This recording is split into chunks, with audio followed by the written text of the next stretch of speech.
হ্যাঁ ভাই। কিসের মামা, কিসের ভাগিনা? যে মামাজি তার ভাগিনা নামে মিথ্যে চুরির মামলা করে সে কোনোদিন মামা হতে পারে? পারে না। সে মামা নামের কলঙ্ক আমি বুঝি, কিন্তু আমার তো কিছু করার ছিল না রে ভাই না। তুই আমারে না বললে চলে গেলি রাগ কইরা। তোরে কোথাও খুঁজে পাইতেছিলাম না, আমি তখন কি করব? পত্রিকায় বিজ্ঞাপন দিব, তাতে তো কোনো লাভ হইতো না, কারণ তুই তো পলায়ে গেছস, তুই তো হারায় যাস নাই। তাই আমি বুদ্ধি বাইর করলাম, তোর নামে চুরির মামলা দেই, পুলিশ তোরে ধরবো, তোর আমি পাইয়া যাবো। আরে গলা খাকানি দিলে কি কিছু বলতে হবে? শোনো, প্রত্যেকটা কাজের একটা উদ্দেশ্য থাকে। যখন কেউ গলা খাকারি দেয় তখন বুঝতে হবে যে সে কিছু বলতে চায়, অথবা কারো দৃষ্টি আকর্ষণ করতে চায়, অথবা কোনো একটা কিছুতে ধরা খেয়ে লজ্জা পায়। তুমি কোনটা? আমার খুব ভালো লাগে, আমি রাস্তাতেই ঘুমাবো। রাস্তাতে ঘুমাবি মানে? শোন, রাস্তাতে ঘুমাবি কোনো অসুবিধা নাই, হ্যাঁ, কিন্তু ঝামেলা অন্যখানে।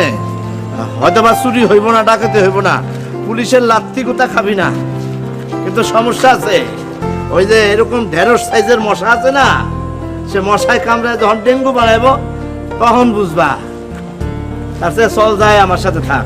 মামাজি, এই যে বিল্ডিং গুলো দেখছো না, দেখে মনে হচ্ছে না অনেক শান্তি, দেখতে অনেক সুন্দর? ওদের রুমগুলোতে ঢুকে দেখো, দেখবে যে কারো হয়তো ঠিক মতো ঘুম নেই, দিনের পর দিন ওরা রাতের পর রাত নির্ঘুম থাকে, ঘুমের ট্যাবলেট খায় তাও ঘুম আসে না। কিন্তু আমি এই যে ফুটপাতে শুই, যেখানে সেখানে শুয়ে থাকি, জানো মশারও মানে মশা যদি আমাকে তুলেও নিয়ে যায় তাও আমার আমার এতটুকু কোনো হুঁশ থাকে না, আমি মরার মতো শান্তিতে ঘুমাই। তুমি থাকো মামাজি, আমি অনেক ভালো আছি, ভাইগনা, অনেক ভালো আছি। আমার কথা একটু শুনে যা। বলো। আচ্ছা, তুই এরকম বৈরাগী হইলে কবে থেকে? হ্যাঁ হ্যাঁ, তুইও আর কয়দিন পর পীর ফকির হয়ে যাবি, কিন্তু সেটা তো হয়তো দেওয়া যাবে না।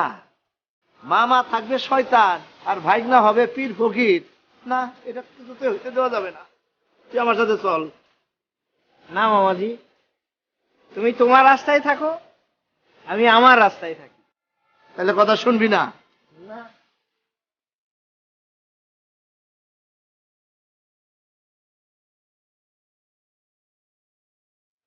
তোর সমস্যা কি হলো? তুই পানি পড়া খাওয়াইছিস?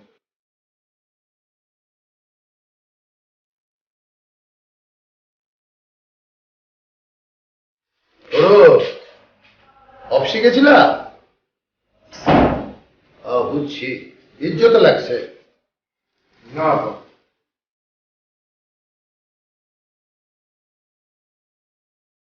তাহলে অফিসে যাওনি কিনা? সিভি রেডি করা হয়নি। তো সিভিটা রেডি করে চলে যাও।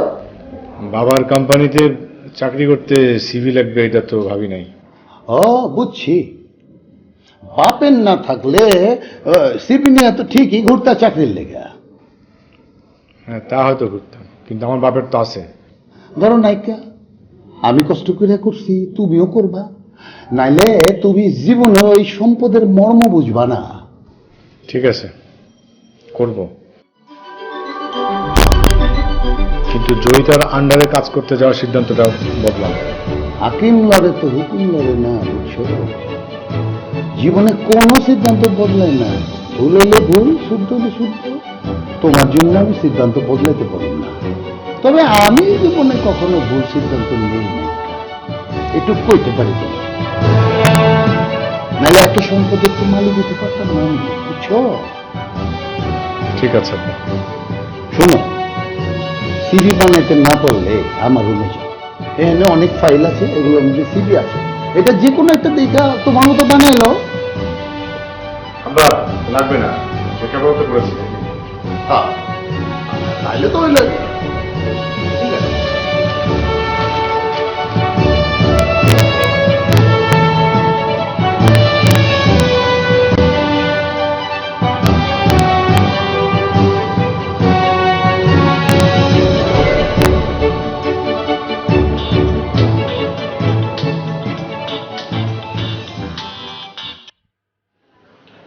হ্যালো ভাবি।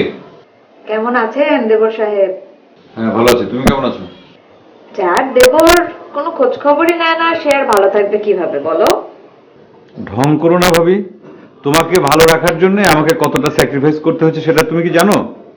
কি স্যাক্রিফাইস করতে হচ্ছে তোমাকে? কি স্যাক্রিফাইস মানে? এই যে আম্মা এখন তোমাদের ওখানে আছে, আর আম্মা না থাকার কারণে অহনার আজে বাজে রান্না আমাকে সবসময় খেতে হচ্ছে।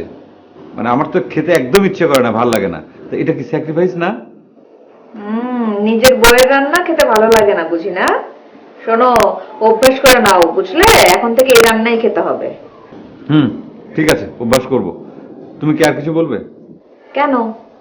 কথা তো শুরুই করলাম না, এখনো 1 মিনিটই তো হয়নি। কি কি বলবে তাড়াতাড়ি বলো। মোবাইলে আমি বেশিক্ষণ কথা বলতে পারি না, আমার ভালো লাগে না। বাবা, তোমার কি হয়েছে বলো তো? তোমার তো ভালো না লাগার রোগ হয়েছে। তোমার কথা বলতে ভালো লাগে না, বউয়ের হাতে রান্না ভালো লাগে না, বউকে ভালো লাগে না, ইভেন বউয়ের আয়না দেখা সেটাও তোমার ভালো লাগে না। কি হয়েছে কি? আরে, আয়নার কথা তুমি কিভাবে জানলে ভাবি? জি দেবর সাহেব, আমি জানি, সবই জানি। অহনার সাথে যে একটু আগে আপনার ঝগড়া হয়েছে আমি সেটাও জানি। কি বলছো? এই সামান্য কথাটাও আমরা রাষ্ট্র করে বেরিয়েছে। তোমরা মেয়েরা না ভাবি, পেটে কোনো কিছু হজম হয় না। স্বামীর সঙ্গে ঝগড়া হয়েছে, সে কথা কি ওই পাড়া শুদ্ধ মানুষকে বলে বেড়াতে হবে? আহা, এখানে পাড়াপড়শি কোথায় পেলে? আমরা কি তোমাদের পর কেউ নাকি? না মানে, তোমাকে আর কি বলবো, মানে যার বউয়ের পেটের মধ্যে কথা গোপন থাকে না, তাকে নিয়ে আর কি বলার আছে বলো? আহা মজনু, সবসময় বউয়ের দোষ দেওয়া বন্ধ করে একটু নিজের দিকে একবার তাকাও তো। তোমার কি কোনো প্রবলেম নেই? তোমার নিজের কোনো সমস্যা নেই? আরে বাবা, তোমার বউ একটু না হয় রূপচর্চাই করে, সেটা কার জন্য করে? সে সুন্দর করে সাজুগুজু করতে পছন্দ করে, সেগুলো কার জন্য করে? তোমার জন্য করে। তুমি কোথায় বেচারাকে সেগুলোর জন্য একটু অ্যাপ্রিসিয়েট করবে না? এমন ভাবে তার সাথে কথা বলো যে সে কেন্দ্রে কেটে একদম অস্থির হয়ে যায়। না, আমি তো তাকে কাঁদাইনি। সে তাহলে তোমাকে এগুলো বানিয়ে বানিয়ে বলেছে। এই অহনা, অহনা! শোনো শোনো শোনো, অহনা ওখানে নেই। নেই মানে? অহনা তোমার রুমের আশেপাশে নেই, গিয়ে দেখো ছাদে আছে। তাই নাকি? এবার বুঝতে পারছো? তোমার বউ তোমার বাড়িতে কোথায় আছে সেটা তুমি জানো না, কিন্তু আমি ঠিকই জানি। তার মানেটা কি দাঁড়াচ্ছে? মানেটা দাঁড়াচ্ছে তুমি বউয়ের প্রতি নজর রাখছো। শোনো, এরকম করো না। এরকম করে যদি বেশি দিন চলতে থাকে না, তখন কিন্তু সম্পর্কটা এরকম থাকবে না। কি বলছো তুমি এসব কথা? ঠিকই বলছি। এখন রাখছি, যেগুলো বললাম মনে রেখো।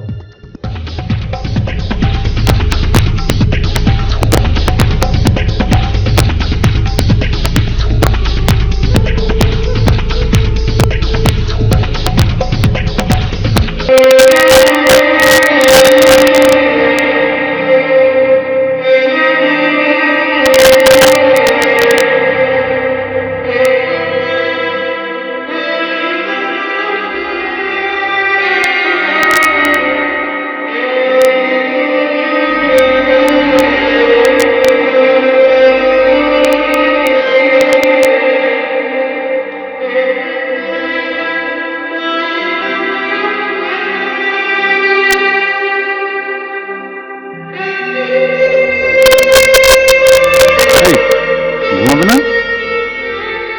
ঘুমাবো। তো চলো, রুমে চলো।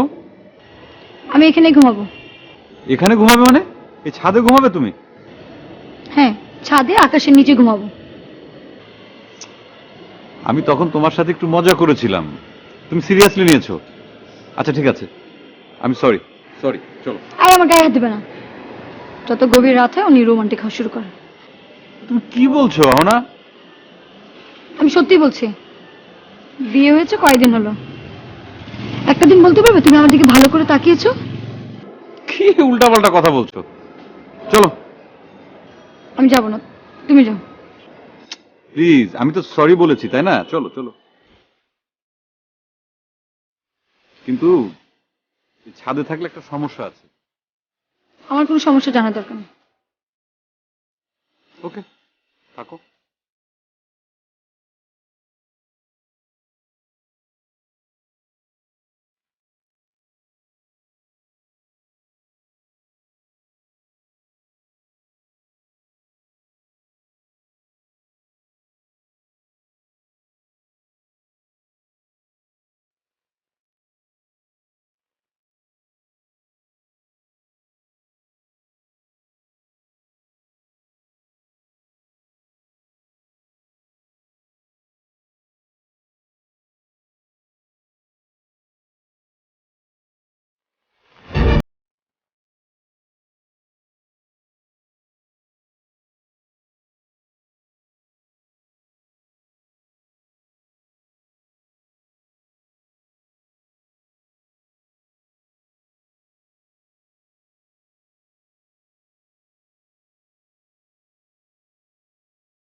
শোনো,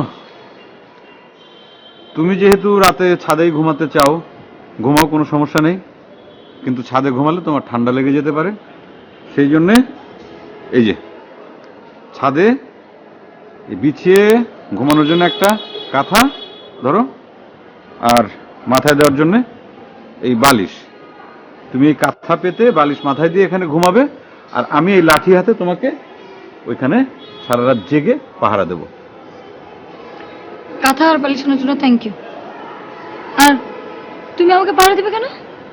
আছে, একটা বিষয় আছে, তোমাকে অবশ্য বলা হয়নি। এটা অনেক দিন আগের কথা, মানে আমরা তখন অনেক ছোট। গ্রাম থেকে আমাদের দুঃসম্পর্কের এক আত্মীয় আমাদের বাসায় বেড়াতে এসেছিল। মানে ভদ্রলোক পাগল ছিলেন, মাথাটা একটু খারাপ ছিল। ওই যে কাঁঠাল গাছটা দেখছো না, ওই কাঁঠাল গাছের ডালের সঙ্গে গলায় দড়ি দিয়ে আত্মহত্যা করেছিল। তারপর থেকে আমরা ভয়ে কখনোই ছাদে আসি না রাতের বেলা, কারণ ওই আত্মাটা নাকি এই ছাদের মধ্যেই নাকি সারা ধরে ঘোরাঘুরি করে, চিৎকার চেঁচামেচি করে, কান্নাকাটি করে। সেই জন্য আমি তোমাকে পাহারা দেওয়ার জন্য এখানে লাঠি হাতে দাঁড়িয়ে থাকতে চেয়েছিলাম। সত্যি সত্যি? হ্যাঁ, তোমাকে আমি মিথ্যা কথা বলবো কিসের জন্য? এখন তুমি যেহেতু মনে হয় চাচ্ছ না যে আমি তোমার পাহারা দিই, ঠিক আছে, তুমি লাঠিটা কাছে রেখে দাও, কোনো সমস্যা হলে ধরো ধরো। আচ্ছা কি? শোনো, এটা কি হ্যাঁ সত্যি সত্যি ছাদে হয়েছে? হ্যাঁ, এই যে যে যে যে কাঁঠাল গাছ, এই কাঁঠাল গাছের ডালের সঙ্গে মানে এইরকম ভাবে গলায় দড়ি দিয়ে, মানে এত বড় জিব্বা আমরা ছোটবেলা দেখেছি। অনেক ভয় পেয়েছিলাম, বাবা আমার এখনো ভয় করছে। তুমি লাঠি নাও, এখানে থাকো, ধরো ধরো। না না, এখানে ঘুমাও তুমি। অনেক ঠান্ডা। না না না, ঠান্ডা ঠান্ডা কেন? ঠান্ডার সমস্যা নেই, আমি কাঁথা দিয়েছি তোমাকে। তুমি থাকো না, শোনো, না না, আমার ভয় করছে। এই শোনো না। আমার ভয় করছে। ছাড়ো আচ্ছা, শোনো না। ছাড়ো ছাড়ো। আরে, এই শোনো না।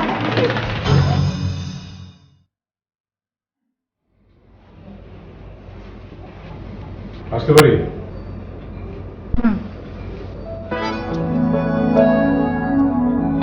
বসো না।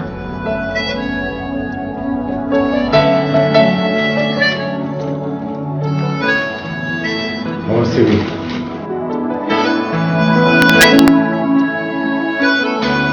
আমি আপনার কোয়ালিফিকেশন জানি, বাইরে পড়াশোনা করেছেন, সাবজেক্ট মার্কেটিং।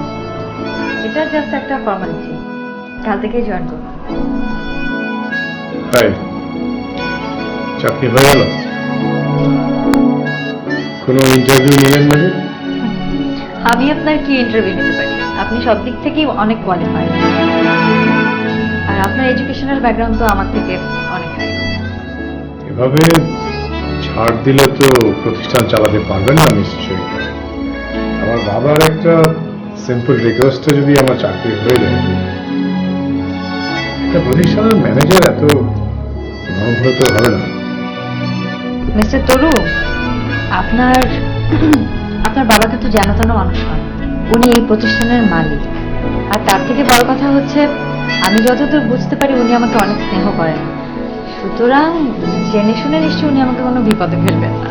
আর উনি যদি কারোর জন্য সুপারিশ করে থাকেন, তাহলে উনি নিশ্চয়ই অনেক কোয়ালিফাইড কেউ হবেন, সেটা তার ছেলেই হোক আর অন্য কেউ। আর ঠিক এই মুহূর্তে আমি ওনার ছেলে হিসেবে আপনাকে দেখতে যাচ্ছি না। আপনি অফিসের জন্য অনেক বড় কিছু, অনেক ভালো কিছু করবেন, এভাবেই আপনাকে দেখতে যাচ্ছি। আপনি চা কফি খাবেন? কিছু দিতে বলবো? না নিশ্চয়ই, থ্যাংক ইউ। আপনি যে কথাগুলো বললেন সেগুলো ভালো কথা, শুনতে ভালো লাগলো। সবই ফর্মাল কথা, এপাশ ওপাশ দুপাশ মিলিয়ে ব্যালেন্সড কিছু কথা বললেন। একজন ম্যানেজারের তো এটাই বোধহয় কাজ, তাই না মিস্টার তরু? এটা আপনি করেছেন আপনার নিজের চাকরি বাঁচানোর জন্য। কি? না, আপনার একটা ভয় হয়তো আছে যে আমার সঙ্গে ভালো কিছু না করলে আপনার চাকরিটা চলে যেতে পারে। মিস্টার তরু, আপনাকে একটা কথা বলে রাখি, হ্যাঁ চাকরি আমার দরকার, এই চাকরিটা আমি করতে চাই, কিন্তু নিজের চাকরি বাঁচানোর জন্য ভয়ে কখনোই কিছু আমি করবো না। আর চাকরি আমি সেখানেই করবো যেখানে কাজের এনভায়রনমেন্টটা ভালো, যেখানে কালিগরা কালিগদেরকে রেসপেক্ট করতে হবে। আমি এই অফিসে আসলে আপনার সেফ এনভায়রনমেন্ট কি নষ্ট হবে না? কলিগ হিসেবে কি আপনি আমাকে হেল্প করবেন? দেখুন, আপনি যদি আমাকে কালিগ হিসেবে সত্যি হেল্প করেন, আমি আপনাকে হেল্প করবো। মিস জয়িতা, আপনি নিশ্চয়ই ভুলে যাবেন যে আমি এই অফিসে আপনার সিনিয়র হিসেবে কাজ করেছি এবং আমি আপনাকে খেপিয়ে ফেলেছি। I know it. And আপনার ভাবি সায়না, তার প্রতি আমি বেশ অন্যায় করেছি, অপরাধ করেছি। সবকিছুর পরেও আপনি আমাকে হেল্প করবেন? মিস্টার তরু, সেই ডিসিশনটা আমি আগেই না নিলে এখন হয়তো এইভাবে আপনার সঙ্গে সাক্ষাৎ হতো না। আমি যদি এই প্রতিষ্ঠানের মালিকের ছেলে না হতাম, আপনি কি আমাকে চাকরিতে রাখতেন? ব্যাঙি কয় লঙ্কা গিয়ে রাবণ মেরে রাজা হব, ব্যাঙি কয় লঙ্কা গিয়ে রাবণ মেরে রাজা হব। আমার ঠ্যাঙের এক লাফেতে বঙ্গোপসাগর পাড়ি দেব, ব্যাঙি কয় লঙ্কা গিয়ে রাবণ মেরে রাজা হব। ব্যাঙি কয়, ও মামাজি, ব্যাঙি কয় লঙ্কা গিয়ে রাবণ মেরে রাজা হব। বলে এক জোনাকি পোকা, তেলের দাম 40 টাকা, আমার পেছনের আলো দিয়ে তেলের দাম আমি কমিয়ে দেব, ব্যাঙি কয় লঙ্কা গিয়ে রাবণ মেরে রাজা হব। এত সুর, খোলা আকাশের নিচে শুয়ে আছে, আহ কি সুর! এমনি করে চললে তো কিছুদিন পর টোটাল পাগল হয়ে যাবে। না, আমি তো এটা হইতে দিতে পারবো না। যে করে হোক আমি ওদের লাইনে আনবো, কিন্তু কেমনে কেমনে কেমনে? সে কতক্ষণ থেকে বুদ্ধি খুঁজতেছি, কিন্তু কোনো বুদ্ধি পাইতেছি না। কেন? বলে এক ইচা মাছে বড় জোর আমার লাজে, বলে এক ইচা মাছে বড় জোর আমার লাজে, আমার লাজের এক বাড়িতে হাতি ঘোড়া চিতিয়ে দেব, ব্যাঙে কয় লঙ্কা গিয়ে রাবণ মেরে রাজা হব, রাজা হব, রাজা হব।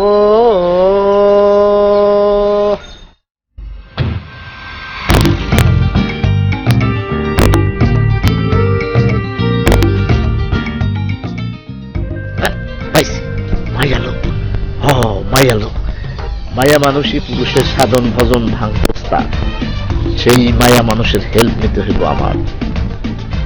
সে আসলে আমার এই ভাগিনারে আমি আবার সুস্থ করে তুলব, তখন আর সে এত সুখে থাকতে পারবো না।